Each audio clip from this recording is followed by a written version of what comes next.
بسم اللہ الرحمن الرحیم۔ علامہ غلام احمد پرویز کی تصنیف طاہرہ کے نام خطوط۔ طاہرہ کا نام 10واں خط۔ ہماری ماڈرن خواتین۔ طاہرہ بیٹی، شاہدہ کی ازدواجی زندگی کے انجام سے جس قدر تم افسردہ ہو، میں اس سے کم ملول نہیں، لیکن تمہاری افسردگی اور میرے ملول کی وجوہات مختلف ہیں۔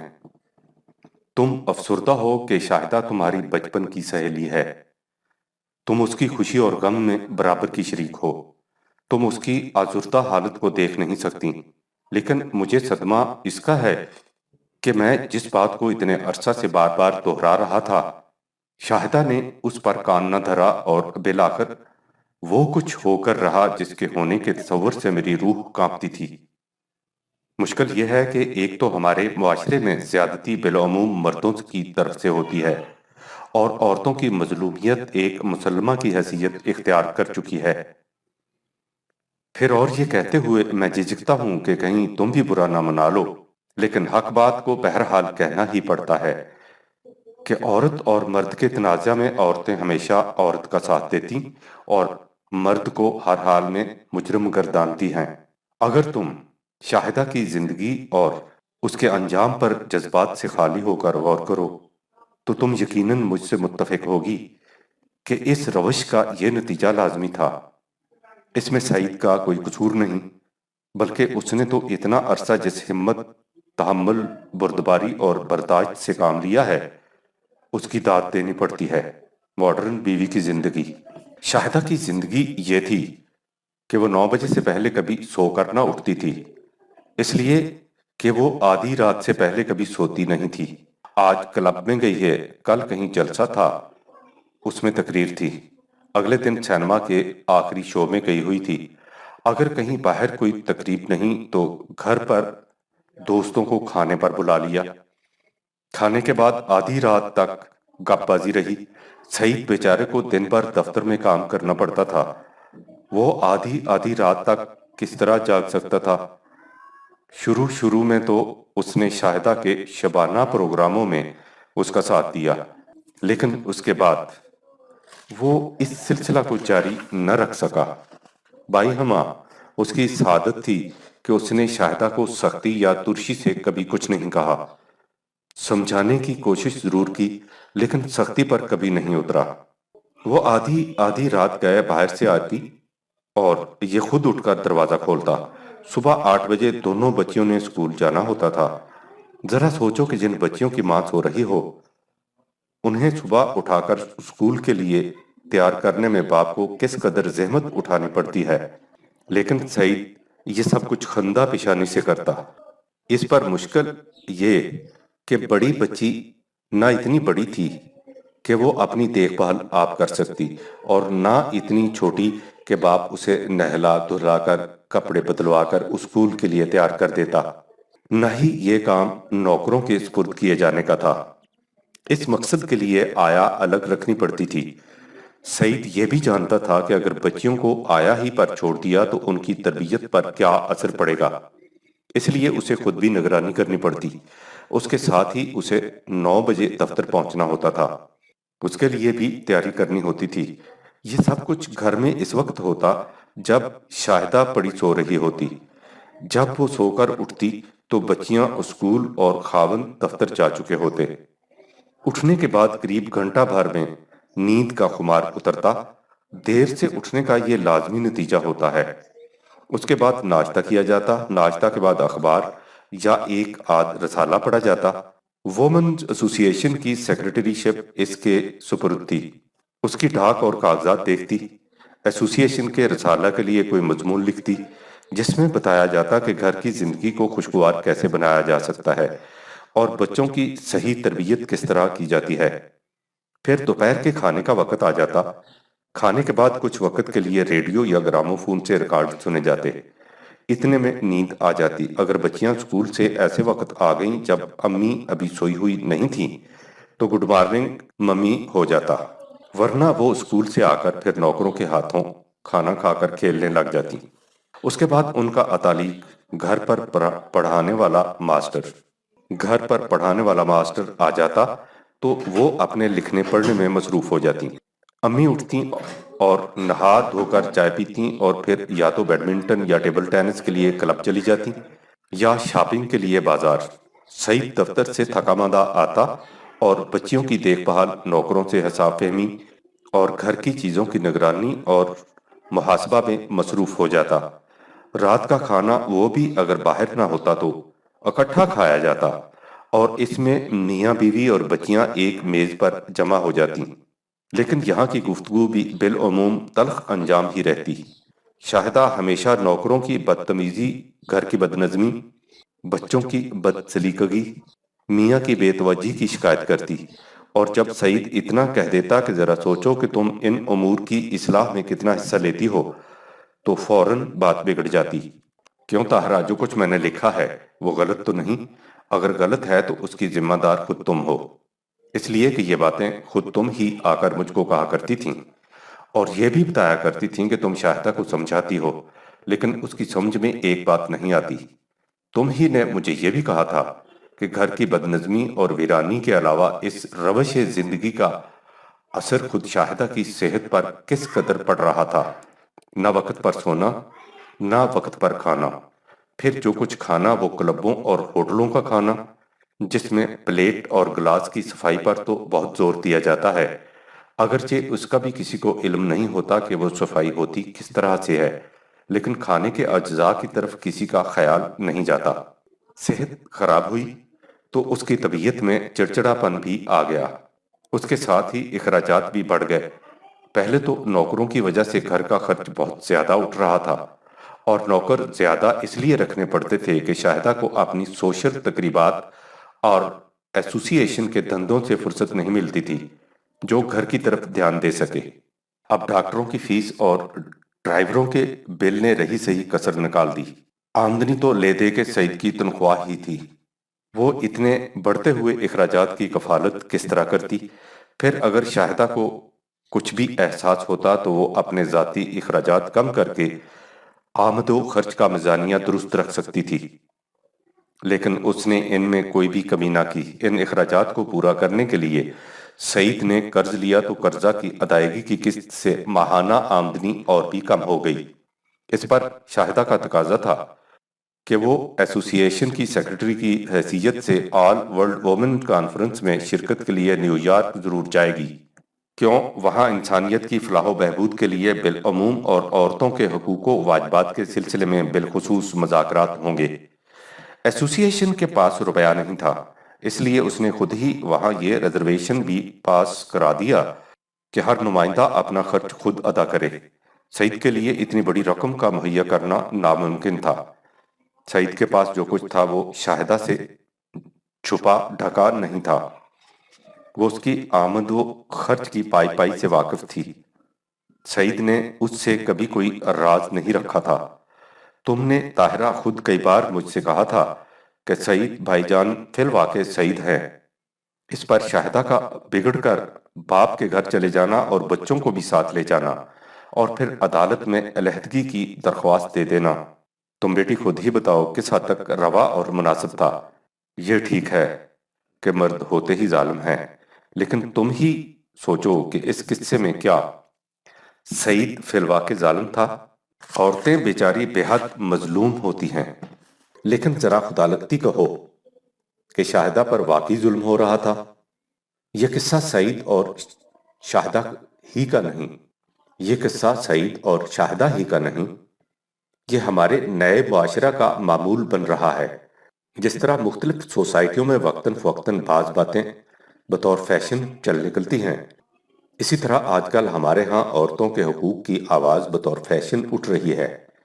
میرا خیال ہے کہ میرے ان الفاظ سے کم از کم تم کسی غلط فہمی میں مبتلا نہیں ہو جاؤ گی، اس لیے کہ تم تو اچھی طرح جانتی ہو کہ میں عورتوں کی مظلومیت کا کتنا گہرا نوحہ خواں ہوں، کتنا گہرا نوحہ خواں اور ان کے حقوق کا کتنا بڑا مؤید ہوں، اور ہوں کیوں کہوں جب خود قرآن عورتوں کے حقوق کا ایسا زبردست وکیل ہے۔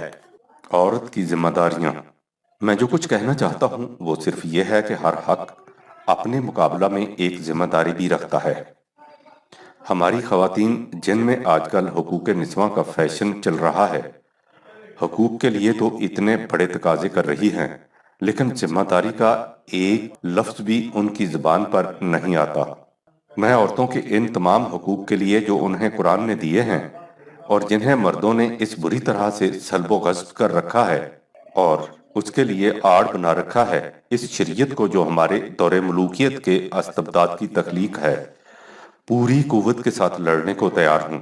اور تم جانتی ہو کہ اس باب میں کب سے لڑتا چلا آ رہا ہوں، لیکن میں اس کے ساتھ اپنی بچیوں اور بہنوں کو ذمہ داریاں بھی یاد دلانا چاہتا ہوں جو عورت ہونے کی حیثیت سے ان پر عائد ہوتی ہیں۔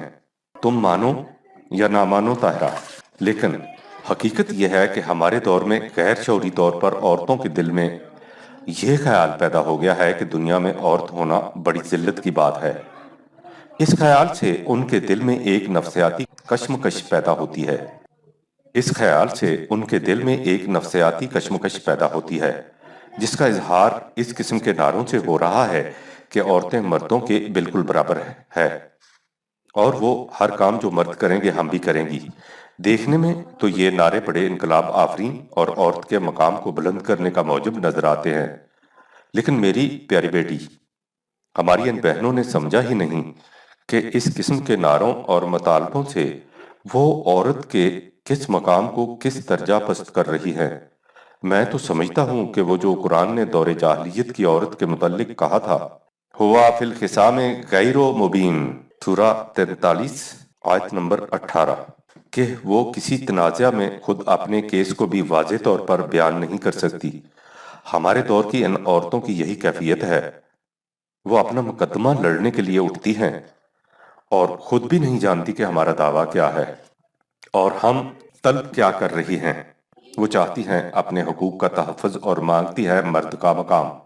یاد رکھو طاہرہ، اس کا اس کائنات میں عورت کا اپنا مقام ہے۔ وہ اگر اپنا مقام چھوڑ کر مرد کا مقام حاصل کرنا چاہتی ہے تو یہ بات اس کے لیے وجہ فخر نہیں۔ اس سے تو الٹا مردوں کے دل میں یہ خیال پیدا ہو جاتا ہے کہ ان کا مقام واقعی بہت بلند ہے۔ جبھی تو عورتیں ان کے مقام پر آنے کا مطالبہ اور خواہش کرتی ہیں۔ فطرت کے نقشے میں عورت اور مرد کے مقام میں فرق نہیں، ان کے فرائض میں فرق ہے۔ فرائض کا یہی فرق جس کے لیے ان دونوں کی ساخت میں حیاتیاتی اختلاف، بایولوجیکل ڈیفرنس ہے، یہی وہ اختلاف ہے جس کی وجہ سے عورت کی زندگی کا ایک متعدد حصہ عملی کاموں سے معذوری میں گزرتا ہے، مثلاً ایام حمل، زچگی، ارضاعت کے دن۔ اس معذوری کے یہ معنی نہیں کہ اس سے عورت کا درجہ مرد کے مقابلہ میں پست ہو جاتا ہے۔ اس اعتبار سے دیکھو تو عورت کا مقام مرد کے مقابلہ میں اونچا ہوتا ہے۔ عورت اگر چاہے تو ان معذوریوں کے باوجود ہر وہ کام کر سکتی ہے جسے مرد کر سکتے ہیں، لیکن مرد اگر ہزار چاہے تو بھی وہ ان امور کو انجام نہیں دے سکتا جسے عورت کی معذوریاں سر انجام دے سکتی ہیں۔ عورت اگر مردوں کے فرائض سر انجام دینے کا مطالبہ کرتی ہے تو اس سے نہ صرف اپنے مقام ہی کو کم کر لیتی ہے بلکہ فطرت کے نقشے کو بگاڑنے اور اس کے پروگرام کو تہبالہ کرنے کا بھی اعلان کرتی ہے۔ اس لیے کہ اگر یہ مردوں کے کام کرنے لگ جائیں تو ان کے فرائض کو کون سر انجام دے گا، جیسا کہ اوپر لکھا جا چکا ہے۔ مرد تو اس کے فرائض سر انجام دینے کا اہل ہی نہیں پیدا کیا گیا۔ یاد رکھو بیٹی، عورت شجرہ انسانیت میں برگ و بار پیدا کرنے کا موجب اور نسل انسانی کے زندہ رکھنے اور آگے بڑھانے کا ذریعہ ہے۔ اگر یہ اپنی اس خصوصیت کو نگاہ حقارت سے دیکھتی اور اپنے ان فرائض کی تکمیل میں آر محسوس کرتی ہے تو یہ فطرت کے نقشے میں بگاڑ پیدا کرنا چاہتی ہے۔ اس کا نتیجہ یہ ہے کہ وہ حقوق مانگتی مانگتی اپنے آپ کو اس اطمینان سے بھی محروم کر چکی ہے جو اسے فطرت کے متعین کردہ فرائض کی سر انجام دہی سے حاصل تھا، اور آج عجیب قسم کی نفسیاتی کشمکش میں گرفتار ہو چکی ہے۔ یعنی یہ اس حیاتیاتی فرق، بایولوجیکل ڈیفرنس کو مٹا سکنے پر تو قادر نہیں جو اس کی ساخت کے اندر داخل ہے، لیکن اسے قابل نفرت اور مرد کی ساخت کو قابل فخر سمجھ کر اس نے اپنے لیے عدم سکون کا جہنم تیار کر لیا ہے۔ اس حقیقت کو اچھی طرح سمجھ لو طاہرہ کہ عورت عورت ہونے کی حیثیت سے ہزار عزتوں کی مستحق اور لاکھوں عظمتوں کی سزاوار ہے، اور اگر وہ اپنے عورت ہونے پر عار محسوس کرتی ہے تو اس سے زیادہ حرمہ نصیب اور بدقسمت اور کون ہوگا؟ اگر وہ مرد بننے کے چاؤ میں اپنی پیشانی کا عالم تاب نور اور اپنے قلب کی انسانیت ساز حرارت کھو بیٹھتی ہے تو اس سے بڑھ کر اسی کی نہیں بلکہ خود نوع انسان کی شوریدہ بختی کیا ہوگی؟ یاد رکھو طاہرہ، انسانیت کی تشکیل میں گھر کی حیثیت بڑی بنیادی اور خاندان فیملی کا مقام بڑا اساسی ہے۔ جو معاشرہ اس اساس و بنیاد کو قائم نہیں رکھتا، جیسا کہ آج کل یورپ میں بالعموم اور روس میں بالخصوص ہو رہا ہے، وہ آنے والی نسلوں کو آوارہ اور بے مرکز بناتا ہے۔ گھر اور خاندان کی تاسیس و تشکیل میں عورت کی حیثیت مرکزی ہے۔ گھر کو جنت اور آنے والی نسلوں کو باوقار بنانے میں اس کا بڑا حصہ ہے۔ اگر عورت اپنے اس اہم اور قابل فخر فریضہ کو چھوڑ کر مردوں کے فرائض سنبھالنے کی کوشش کرتی ہے تو وہ نہ صرف اپنے آپ کو بلکہ معاشرہ اور انسانیت پر ظلم کرتی ہے۔ تم اس سے یہ نہ سمجھ لینا کہ میں یہ کہتا ہوں کہ عورت کسی ایسے کام میں شریک ہی نہ ہو جو آج کل مردوں کی تفویض میں ہے۔ میرے کہنے کا مطلب یہ ہے کہ عورت کے لیے ضروری ہے کہ وہ سب سے پہلے اپنے اولین فرائض کو سر انجام دے، اور جب ادھر سے اطمینان ہو جائے تو پھر بے شک مردوں کے دوش بدوش جہاد زندگی کے دوسرے شعبوں میں بھی شریک ہو۔ ہماری مصیبت یہ ہے کہ ہم جو بھی قدم اٹھاتے ہیں یورپ کی نکالی میں اٹھاتے ہیں، اور اس سے بھی بڑی مصیبت یہ کہ ہم نکالی بھی اس وقت کرتے ہیں جب یورپ اپنے اس اقدام کے تلخ نتائج سے تنگ آ کر اسے چھوڑنے کی فکر کر رہا ہوتا ہے۔ یورپ میں عورتوں نے مردوں کے خلاف اعلان بغاوت کیا اور اپنی حقوق طلبی کے لیے مظاہرے شروع کیے۔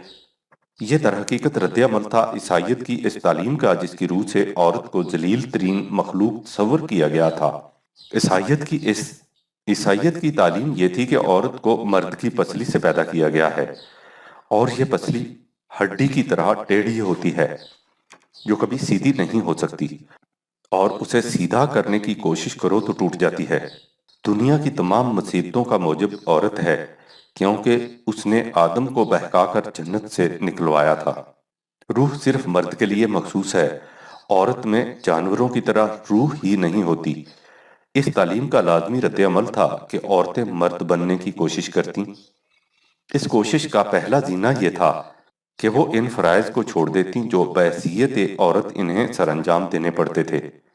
چنانچہ انہوں نے ان تمام اجزاء کو ایک ایک کر کے توڑنا شروع کر دیا، جن کے مجموعہ سے گھر ہوم تربیت پاتا ہے، اور رفتہ رفتہ ایسی صورت پیدا کر دی کہ گھر اور ہوٹل میں کوئی فرق ہی نہ رہا۔ میرا مطلب یہ نہیں کہ گھروں میں کھانا پکانا بند ہو گیا، مطلب یہ ہے کہ میاں اور بیوی میں مودت اور یگانگت کا وہ تعلق نہ رہا جسے قرآن نے ہن لباس لکم وانتم لباس لہن سے تعبیر کیا ہے۔ تعلق محض کاروباری بزنس کا سا رہ گیا ہے۔ اولاد کا اول تو تصور ہی بارے دوش ہو گیا، اور جو بچے پیدا ہوئے وہ سینہ مادر کی محبت آمیز گرم جوشیوں اور اس کے آغوش کی انسانیت ساز سبق آموزیوں سے محروم رہ گئے۔ حال ہی میں یورپ کے علماء نفسیات ایک طویل تجزیے کے بعد اس نتیجہ پر پہنچے ہیں کہ جو بچے 3 برس کی عمر تک اپنی ماؤں سے علیحدہ کر دیے گئے تھے، ان کا بیشتر حصہ جوان ہو کر آوارہ اور جرائم پیشہ ہو گیا۔ چنانچہ یورپ اب اپنی غلطی سے عبرت حاصل کر کے آہستہ آہستہ پھر گھر کی زندگی کی طرف واپس آ رہا ہے، لیکن ہمارے ہاں خانہ ویرانی کی اس اسٹیج کی ابتدا ہو رہی ہے جہاں سے یورپ کی عورتوں نے اس بغاوت کا آغاز کیا تھا۔ پھر ایک بات اور بھی دلچسپ ہے، ہمارے ہاں سے بات کی تمہید تو اس انداز کی ہوتی ہے کہ عورتوں پر مرد بے حد ظلم کرتے ہیں، وہ دھڑا دھڑ شادیاں کرتے جاتے ہیں، پہلی بیوی کو ادھر چھوڑ دیتے ہیں، وہ بیچاری بھوکوں مرتی ہے، اس کے بچے تباہ و برباد ہو جاتے ہیں، لڑکیوں کا مہر ادا نہیں ہوتا، ان کے نان نفقے کا کوئی ذمہ دار نہیں ہوتا، اور اس کی تان جا کر اس مطالبے پر ٹوٹتی ہے کہ عورتوں کو ملازمتوں میں اتنا حصہ ملنا چاہیے، ان کے لیے اسمبلیوں میں اس قدر نشستیں مخصوص ہونی چاہیے۔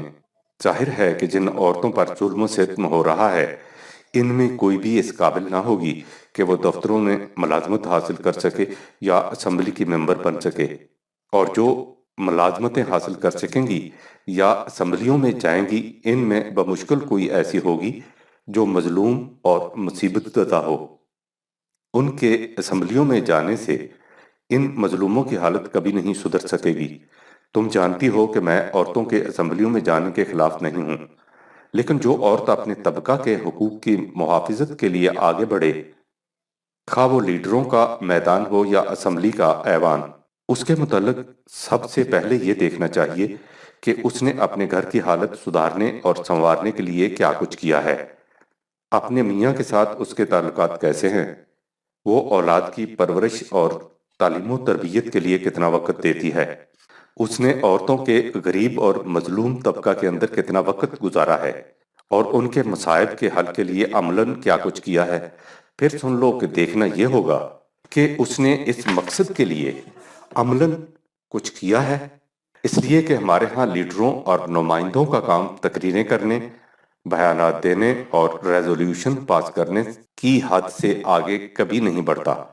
مجھے ان باتوں کے متعلق زیادہ وضاحت سے لکھنے کی ضرورت نہیں، اس لیے کہ یہ وہ باتیں ہیں جنہیں تم خود شاہد سے کہا کرتی تھیں کہ وہ دعوے تو کرتی ہے سارے معاشرے بلکہ انسانیت کو سدھارنے اور سنوارنے کے، اور خود اس کے اپنے گھر کی یہ حالت ہے۔ وہ پروگرام تو بناتی ہے آنے والی پوری نسل کی صحیح پرورش، تعلیم اور تربیت کا، اور خود اپنی حالت یہ ہے کہ بچوں کو کبھی پوچھا تک بھی نہیں کہ وہ کیا کرتے ہیں اور کیا پڑھتے ہیں۔ وہ دنیا جہان کی عورتوں کو خاوند کو رام کرنے کے طریقے بتاتی ہے اور خود سعید جیسے خاوند کے ساتھ بھی نباہ نہیں کر سکی۔ وہ اپنے مضامین میں مظلوم اور ستم رسیدہ عورتوں کی بپتا پر آنسو بہاتی ہے، لیکن حرام جو اسے اس کا علم تک بھی ہو کہ جن مظلوموں کی دکھ بھری داستانوں کہ وہ افسانے لکھتی ہے وہ رہتی کہاں ہے۔ وہ دوسروں کو شرم دلاتی ہے کہ ان کی بیٹیوں اور بہنوں کے سطر ڈھانپنے کو کپڑا تک میسر نہیں، اور خود اپنے لیے ہی نہیں اپنے کتوں کے لیے حریموں اطلس کے گدے بنواتی ہے۔ یہ وہ باتیں ہیں طاہرہ جو تم خود شاہدہ سے کہا کرتی تھیں۔ اس کے بعد تم خود بھی سوچو کہ شاہدہ کی اس قسم کی اپنی زندگی کا انجام کیا ہو سکتا تھا، اور جن کی فلاح و بہبود کے لیے وہ انجمنیں بنایا کرتی تھی ان کی حالت سدھارنے کی کیا شکل ہو سکتی تھی۔ یاد رکھو بیٹی، معاشرہ کی حالت کو وہی سدھار سکتا ہے جو دوستوں اور مداحوں سے نہیں بلکہ دشمنوں کے بڑے مجمع سے پورے اعتماد کے ساتھ کہہ سکے کہ فقط لابثت فیکم عمرا من قبلہ افلا تعقلون، سورہ 10 آیت 16۔ میں نے تمہارے اندر اپنی پوری عمر بسر کی ہے، کیا تم اس سے نہیں سمجھ سکتے کہ میں اپنے دعووں میں سچا ہوں یا جھوٹا؟ جو ایسا کہہ سکنے کی ہمت نہیں رکھتا اس کی نہ تو اپنی زندگی کامیاب گزر سکتی ہے اور نہ ہی وہ معاشرہ میں کوئی انقلاب پیدا کر سکتا ہے۔ جب تک ہماری قوم کی شاہدہ خود اپنی اور اپنے گھر کی حالت کی شاہد نہ ہوگی، وہ شہداء علی الناس، سورہ 2 آیت 143 کبھی نہیں بن سکے گی۔ وَذَلِكَ الدِّينُ الْقَيِّمُ، یہی محکم نظام زندگی ہے۔ عام طور پر کہا یہ جاتا ہے کہ تم یہ دیکھو کہ تم سے کہا کیا جاتا ہے، یہ مت دیکھو کہ کہنے والا کون ہے۔ یعنی اگر کوئی شخص تم سے کوئی اچھی بات کہے تو تم یہ کہہ کر اس بات کو رد نہ کر دو کہ میاں یہ پہلے اپنی حالت کو تو سدھارو، جب یہ کر لو گے تو دوسروں سے کچھ کہنا۔ تمہیں چاہیے یہ کہ تم یہ دیکھو کہ جو بات تم سے کہی جا رہی ہے وہ اچھی ہے یا نہیں۔ اگر وہ اچھی ہے تو تم اسے اختیار کر لو، اگر بری ہے تو اسے چھوڑ دو۔ یہ بات ٹھیک ہے، لیکن یہ تو اس کے لیے ہے جسے نصیحت کی جا رہی ہے۔ نصیحت کرنے والے کے لیے ضروری ہے کہ وہ جو کچھ کہے خود اس کی زندگی اس کے مطابق ہو۔ اگر اس کی زندگی اس کے مطابق نہیں ہوگی تو اس کی بات کا اثر دوسروں پر نہیں ہوگا۔ عملی مثال ہمیشہ زبانی بات سے زیادہ کامیاب ہوتی ہے۔ جن ریفارمرز کے اقوال اور عملی زندگی میں تضاد ہوتا ہے وہ کبھی قوم کی اصلاح نہیں کر سکتے۔ یہ وجہ ہے کہ ہماری خواتین کی معاشرتی اصلاح کی انجمنیں، ہماری وومنز ایسوسی ایشن خاطر خواہ نتائج نہیں پیدا کرتی۔ ان میں جو ہماری بہنیں دوسروں کی اصلاح کا ذمہ لے کر اٹھتی ہیں، خود ان کی اپنی زندگی ہزار اصلاح کی محتاج ہوتی ہے۔ اگر یہ پہلے اپنے گھروں کی حالت سنوار لیں اور اس کے بعد ریفارمز، اصلاحات کے لیے نکلیں، تو تم دیکھو گی کہ ان کی کوششیں کس قدر پار آور ہوتی ہیں۔ لیکن اگر یہ چاہیں کہ گھر کی حالت تو شاہدہ کہ گھر کسی ہو اور قوم کا گھرانہ سدھر جائے، تو یہ اپنے آپ کو اور اپنے ساتھ دوسروں کو دھوکہ دینے سے زیادہ کچھ نہیں۔ آخر میں اتنا اور سمجھ لو کہ اگر کوئی عورت اپنے سامنے اجتماعی زندگی کے بلند مقاصد رکھتی ہے اور سمجھتی ہے کہ ان کے ساتھ وہ متاحل زندگی کی ذمہ داریوں کو کما حقہ پورا نہیں کر سکے گی، تو وہ بے شک شادی نہ کرے، بشرطے کہ اس کے پاس اس قسم کی زندگی بسر کرنے کا پورا اطمینان بخش انتظام موجود ہو۔ لیکن اگر وہ شادی کرتی ہے تو پھر اس کے لیے ضروری ہے کہ ان ذمہ داریوں کو مقدم سمجھے۔ والسلام، پرویز۔